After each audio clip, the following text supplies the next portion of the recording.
We did that. So, We're doing oh, we're doing that. Okay, yes, I'm sorry. Yes, Madam Chair. I also ask for the sergeant to come up and give me a hand.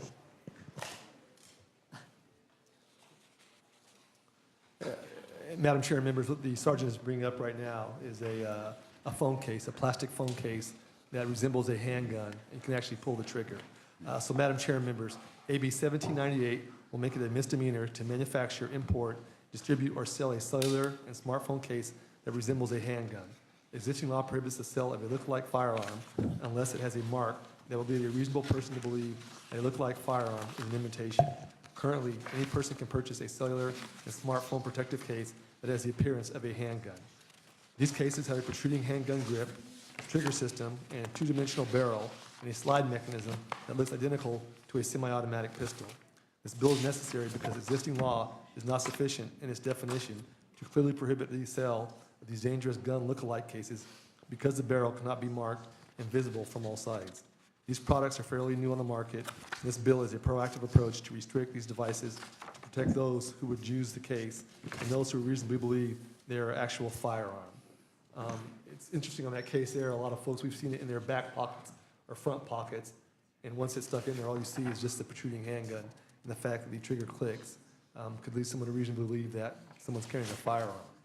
And we just want to make sure that some young kid or, doesn't end up getting shot by somebody. So this is just out of precaution right now, and these are the craze on the market. So I would respectfully ask for your aye vote. Thank you. Witnesses in support, and I believe we have aye on both sides? I think so, yes. Yeah, so you can be brief. John Lovell with the Los Yes. Angeles County Professional Peace Officers Association in support.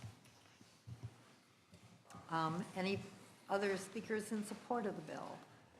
Randy Perry with Aaron Reed and Associates on behalf of PORAC in support. Okay, thank you. Madam Chair and members, Corey Salzillo on behalf of the California State Sheriff's Association in support. Madam Chair, Shane Levine on behalf of the California Statewide Law Enforcement Association, the Fraternal Order of Police in support. Thanks. Lauren Michaels on behalf of the California Police Chiefs Association in support. Okay, thank you. Are there any comments or questions or speakers in opposition to the bill? Seeing and hearing none. Move the bill. The bill has been moved. Would you like to close? Respectfully ask for your aye vote. Thank you. Okay, please read the roll. Hancock? Aye. Hancock, aye. Anderson? Aye. Anderson, aye. Glazer? Glazer, aye. Leno? Liu? Monning? Stone? Aye. Stone, aye. Okay, item number 1. Thank you. Got it. Madam Chair and members, AB 651. Madam Chair, we had a conversation, and I know you had some concerns about AB 651, and because of our talks and your concerns, I'm going to hold it over. Okay, thank you. Thank you, Madam Chair. That bill has been held over at the request of the author. Thank you. And we'll continue the conversation. Good. Assembly Member Quirk. Oh, not here. So, Assembly Member Monta. Item number 23.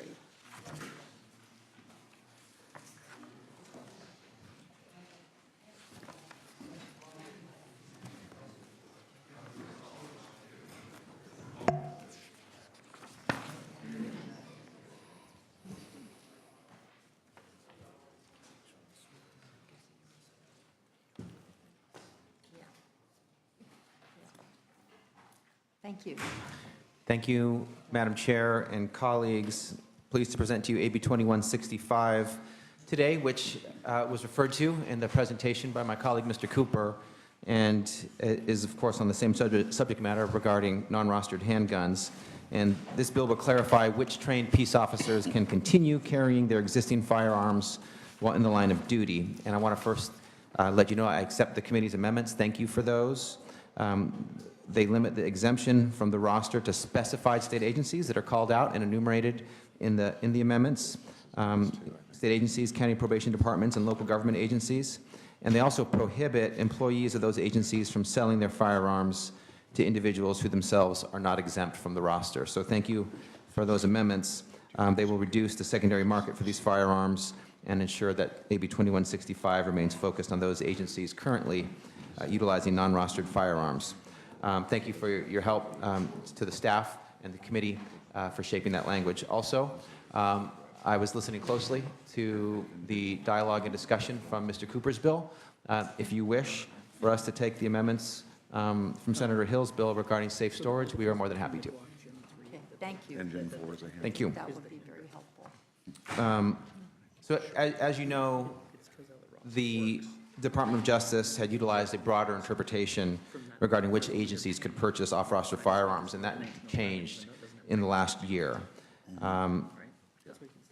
And we want to make sure that probation departments, state agencies such as the ABC, and specialized law enforcement agencies such as airport police and their officers can continue to purchase non-rostered firearms.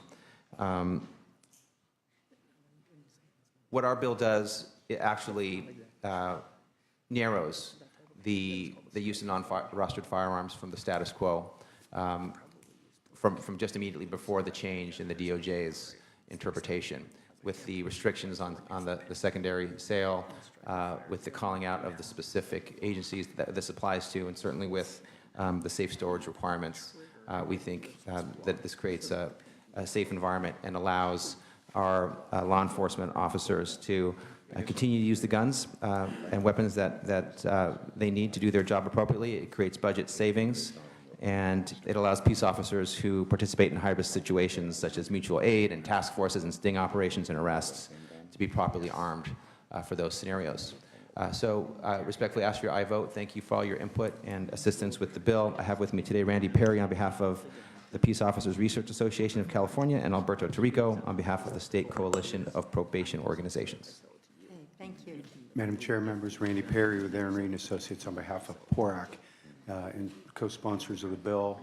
I think the author stated it very clearly. We're just codifying the practice that occurred prior to DOJ coming out with their interpretation of the law. We don't necessarily disagree with their interpretation. We just would like to go back to the way it was. We had no complaints of any officers, a gun misfiring, or anything of the like that would be attributed to an unsafe firearm. They are considered safe. We've been using them for many years, and we want to continue to do so. That's it. Thank you. Madam Chair, Alberto Tarico on behalf of Scopo. Just first want to acknowledge your staff have been extremely helpful with the language and narrowing the bill. So I didn't want to not say that. Second thing, one of the other provisions of the bill, which is different from current law, which Mr. Bonta didn't mention, was the requirement for training in the use of firearms on the job. So we have listened to the concerns raised by your staff and others. We've listened to the concerns of the opposition, in particular the Brady campaign folks, in terms of the secondary sales, the transfers, and we feel like we've met you more than halfway on the changes which make the bill better. With that, we appreciate your support and aye vote. Thank you. Thank you. Others in support? John Lovell, LA County Probation Officers, AFSCME Local 685, Association for LA Deputy Sheriffs, California College and University Police Chiefs, Los Angeles County Professional Peace Officers, LA Police Protective League, and Riverside Sheriffs Association, all in support. Shane Levine on behalf of the California Statewide Law Enforcement Association, one of the co-sponsors, asking for your support and appreciate all the work with your staff. Thank you. Greg Stuber, the president of the Sacramento County Probation Association and Fraternal Order of Police, strong support. Danielle Sanchez on behalf of the Chief Probation Officers, also in support. Thank you. Are there speakers in opposition to the bill?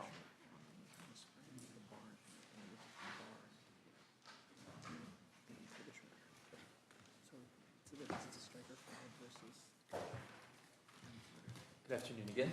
My name is Ari Freilich on behalf of the Law Center to Prevent Gun Violence. I want to echo many of my previous comments and again thank the author and the committee members and staff for their willingness to hear our concerns and work to amend this bill. We are still in opposition, and I want to emphasize that our disagreement or our opposition and our concern is not primarily that these departments are purchasing these firearms for their officers to use on duty. It is, I guess, what is kind of being downplayed here. These bills, both 2245 and 2165, allow new categories who are, under the plain language of existing law, not able in their private life to go to a gun dealer and purchase an off-roster handgun, to do so. It would newly and permanently codify what we believe to be a mistake in enforcing existing law. And it would, again, allow these peace officers who do not necessarily use firearms in the course of their duties to purchase, carry in public, keep in homes with children, and repeatedly sell for profit handguns that could not pass a basic firing or drop safety test, and that do not incorporate a chamber load indicator to prevent accidental firings. And for these reasons, we remain in opposition. Thank you. Thank you. Amanda Wilcox, again, on behalf of the California chapters of the Brady Campaign to Prevent Gun Violence. Our friends from Youth Alive had to leave due to the late hour and actually are more versed in this issue than me, but I think my colleague here from the Law Center said it well. I personally do not want to presume to tell active law enforcement what gun they should be using. I think I look ridiculous doing that. But I am very concerned about the private use, and again, the fact that this does take us, I believe, in the wrong direction in terms of getting safer handguns and the culture of safer handguns in California, specifically guns with the chamber load indicator, magazine disconnect, and microstamping. And by the way, I've heard from DOJ, it's not like they did not change their interpretation of the law, that this has been the law, and they just uncovered that the law wasn't being followed in the course of their audits. So I'm not sure why we want to codify behavior that is not, in my opinion, good policy. But again, I do want to acknowledge the amendments. The important one, the preventing the private party transfer, that improves the bill quite a bit, and I will take it back to my executive committee. But as of this point, we're still in opposition. Thank you. I'm wondering if the author would like to respond, particularly to the issues that were raised by the Center for Gun Violence, about the difference between an on-duty officer and an off-duty officer having a gun that is not on the roster, et cetera. Yeah, thank you, Madam Chair. The bill is targeted towards and designed to primarily address the issue of firearms used in the line of duty. With that said, when an officer goes home and is off duty, they are still allowed to take their gun home with them and have it in their possession. So the main goal of the bill is to provide an opportunity for officers and departments that are currently using non-rostered guns to continue to do so. And if Mr. Perry would like to add something. I would just add that almost every peace officer I know has a backup firearm. And under that language, an officer could use, if the bill just applied to on duty, an officer could use one of the listed firearms while on duty, but on a backup firearm would have to buy a completely different firearm. Many times they buy the same firearm as the backup. Okay, thank you very much. Are there any other questions or comments from members of the committee? Okay. The bill has been moved. And in spite of the fact that I have spent a great deal of time trying to limit the proliferation of firearms, so I feel a little queasy about this, I do. But I appreciate the situation that law enforcement is in. I appreciate the willingness of the author to take the amendments that we suggested, including the last amendment to have the Hill bill, which requires that a gun, since you weren't here, Senator Leno, the gun in an officer's car, if the officer leaves it in the car, it has to be in a locked box or in the trunk, which is what the Hill bill would require, would increase the safety to the public in light of some of the situations that we all know in our own Bay Area. So, so with that, the bill has been moved. Would you like to close? Yes, thank you for your consideration. Thank you for the discussion. I think this is a practical bill that balances the needs of the public with the needs of law enforcement, and particularly with the firearms training component and the restriction on secondary sales, as well as the safe storage amendments, really addresses some of the safety concerns that were raised. It promotes and elevates issues of parity between law enforcement agencies and also results in budget savings. So for those reasons, I respectfully ask for your aye vote. Hancock. Aye. Hancock, aye. Anderson. Aye. Anderson, aye. Glazer. Aye. Glazer, aye. Leno. Leno, aye. Lou. Monning. Stone. Stone, aye. Okay. Thank you, Madam Chair, colleagues, and staff. Thank you. Thank you. Okay, Assembly Member Quirk and Assembly Member Stone will be the, I believe, our last vote. Okay. That, you have item number 12, Assembly Member? AB 1820, drone regulation. Yes. Good morning, Madam Chair and members. AB 18... No. It is this afternoon. You've been sitting in a committee almost as long as I have. AB 1820 seeks to establish a first-of-its-kind set of regulations on the use of a drone by law enforcement. Unmanned aircrafts, also known as drones, can serve many societal benefits, including search and rescue, assessing hostage situations, addressing bomb threats, and detecting forest fire. Despite the possible benefits, without clearly established policies surrounding their operation, the potential for misuse exists.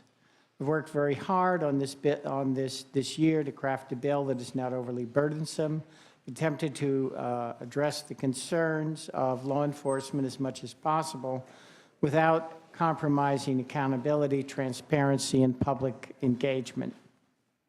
Thank you. Thank you. Speakers in support of the bill. Yes, Maddie Hyatt from the California Civil Liberties Advocacy.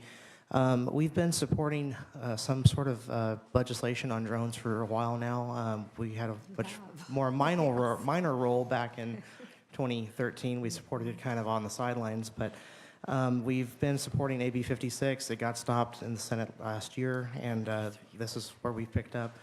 And we support this because there's currently no regulations on government agencies, law enforcement usage of drones at all. And with the technology, it's starting to outpace us of where we were even just 3 or 4 years ago, even just 6 months ago.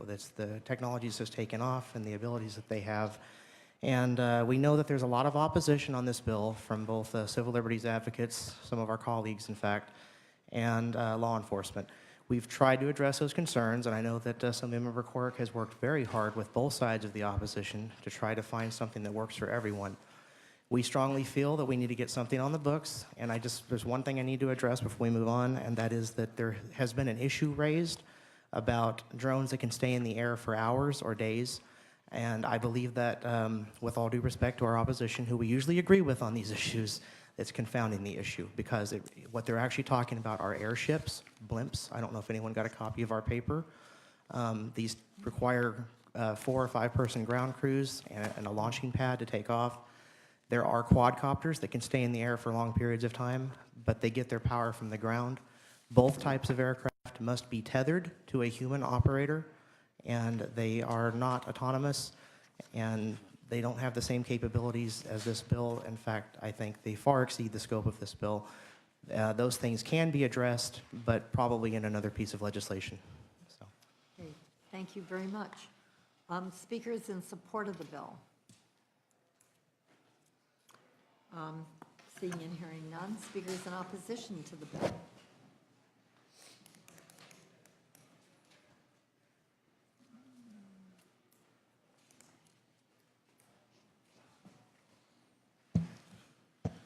Thank you, Madam Chair and members. Corey Salzillo on behalf of the California State Sheriff's Association, unfortunately still in opposition to AB 1820. The major issue we have with the bill is the issue of when an unmanned aerial vehicle is collecting data and may be in another city or another county or another jurisdiction. The bill very clearly states that in such a situation, the law enforcement agency operating the drone must either have a search warrant, an exigent circumstance, or a written agreement with the jurisdiction into which the drone travels.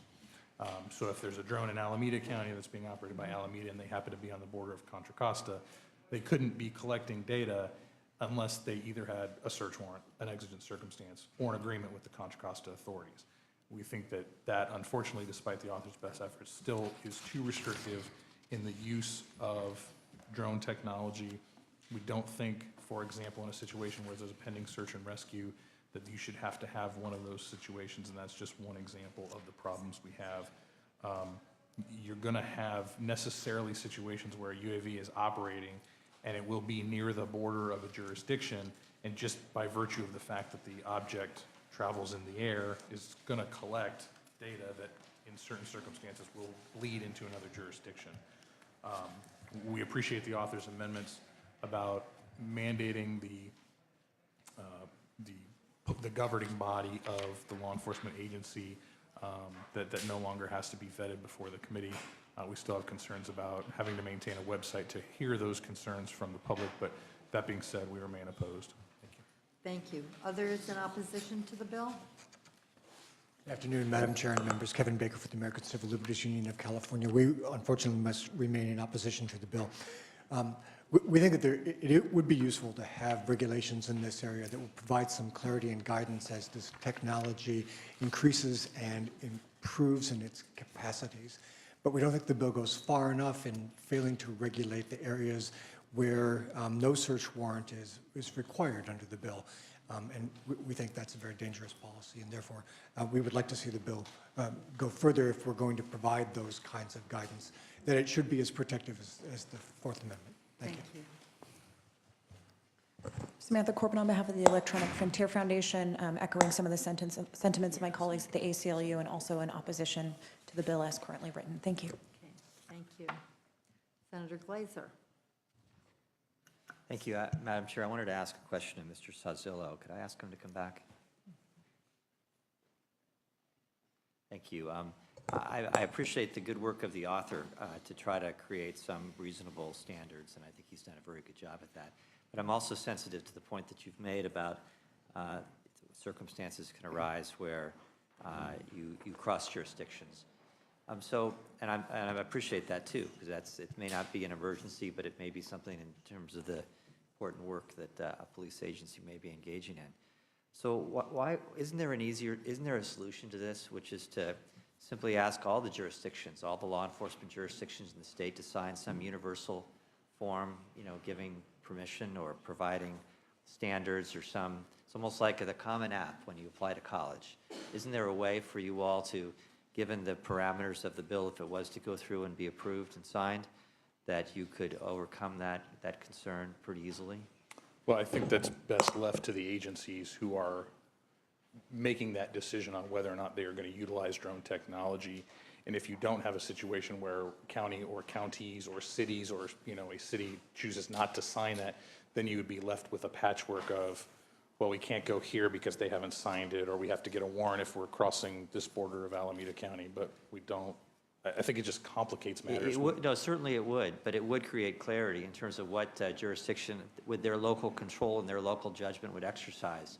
So if you're in Contra Costa County and Solano says no, they won't sign that universal, well, now you know. There's no confusion that if you are using that type of an aircraft in any kind of surveillance activity that doesn't fit the definition of emergency, et cetera, that you know that if you cross over, that's inadmissible. It's just not going to work, because now there's no guesswork involved. That jurisdiction with their local authority have said no, they're not signing.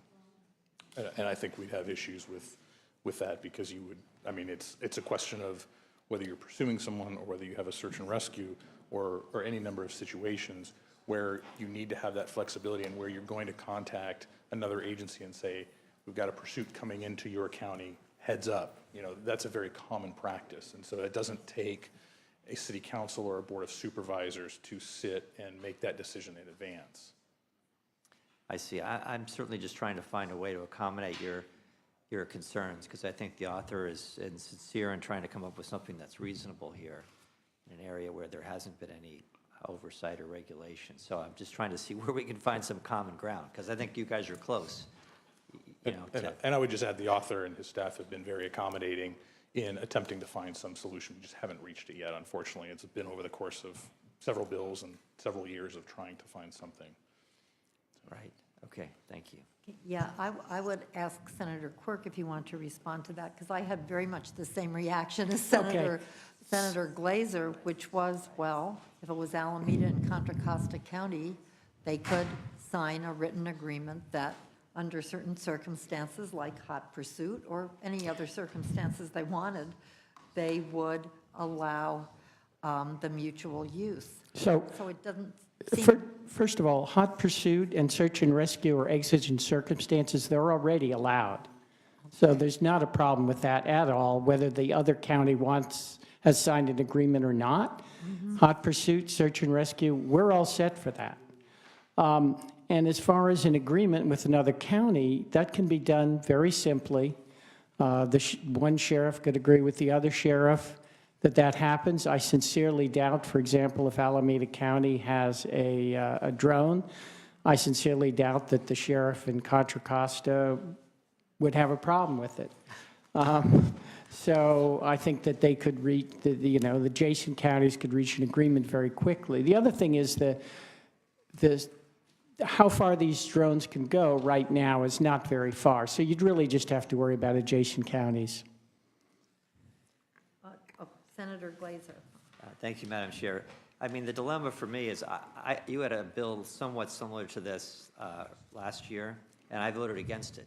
And I did so because I felt that you were forcing a local jurisdiction to determine a policy in which they may have chosen simply not to have one. That was something that, in their own wisdom, in the sheriff's judgment, in the Board of Supervisors' judgment, was simply that they didn't feel it was necessary to provide that type of guidance, and that was their choice. And I felt that my concern about your bill was that it was going to force that choice, and in particular, it was going to be on Alameda County. That Alameda County, the sheriff there did not favor that type of a formal policy, felt that the relationship and the oversight was appropriate as it was at that time, and therefore I ended up voting against your bill. And that still is something that is clear, that you are going to require them all now to have a policy when they may not, in their own wisdom, want to have a policy. Am I reading that right? They already have a policy. I know that in the meantime, they've now... Well, actually, they had it before I brought the bill to the Senate last year. They had a policy. But the sheriff was opposed to it. No, his concerns were other than that, and I don't know whether my current bill addresses them or not, but it wasn't about having a policy. Okay, thank you. Okay, well, I actually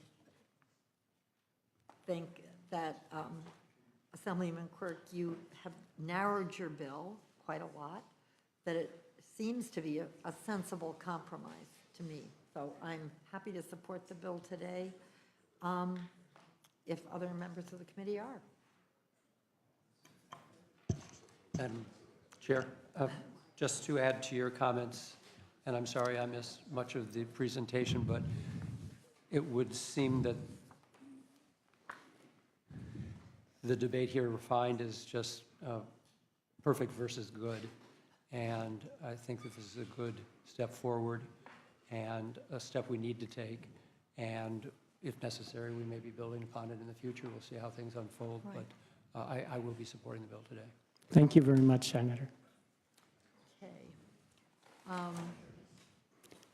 Yeah. Thank you, Madam Chair. I received the benefit of the counsel from staff in terms of some specifics about last year, and I want to just clarify it that this bill is not requiring the adoption of a policy, but simply that a policy be in place. And that was the issue in the previous version. Oh, I see what you're saying. No, it doesn't have to go before the supervisors. Correct. Right. And so I think based on that, I'm comfortable with moving the bill forward as well, and I wanted to clarify that Okay, point. yes, I thought you were just talking about the sheriff adopting them as opposed to the Board of Supervisors. Thank you very much, staff. Yeah, in this case, the sheriff does have a policy, and that Right. would conform with this bill, and based on that, as much as I'd love to see a compromise so all the issues are settled, I'm happy to. I honestly think that at least the issues that were brought up today are not a problem, that they simply can get a very simple agreement with neighboring counties. I sincerely doubt, as I said, for example, that the sheriff in Contra Costa would have a concern getting agreement from the sheriff in Alameda. Okay, is there a motion on the bill? Thank you. Senator Leno's moved the bill. Would you like to close? I ask for your aye vote. Okay, please read the roll. Hancock. Aye. Hancock, aye. Anderson. Glazer. Glazer, aye. Leno. Leno, aye. Lou. Monning. Stone. Stone, no. Okay, 3-1. We'll hold the roll open for the absent members. Thank you very much. Thank you all. Thank you. Assembly Member Stone.